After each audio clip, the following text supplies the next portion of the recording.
گاؤں کے کنارے ایک ٹوٹی ہوئی جھونپڑی میں ایک عورت رہتی تھی۔ لوگ اسے چڑیا کہتے تھے۔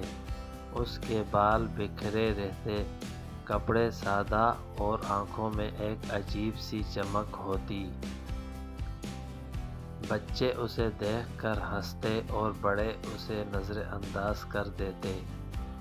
کوئی نہیں جانتا تھا کہ اس کا اصل نام زینب ہے۔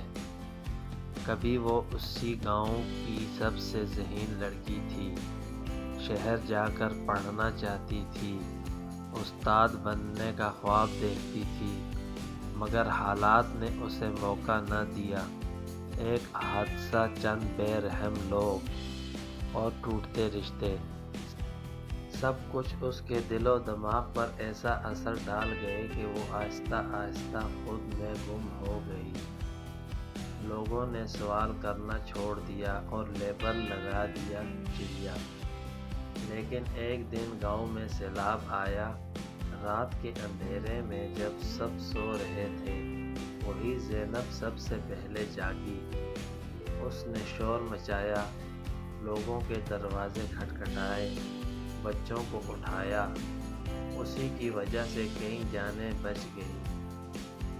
صبح ہوئی تو گاؤں والوں کی آنکھیں کھل چکی تھیں، صرف نیند سے ہی نہیں، سچ سے بھی۔ وہ چڑیا نہیں تھی، وہ ایک ٹوٹی ہوئی مگر زندہ دل انسان تھی۔ اور گاؤں نے سیکھا کہ ہر خاموشی پاگل پن نہیں ہوتی، اور ہر ٹوٹا ہوا شخص بیکار نہیں ہوتا۔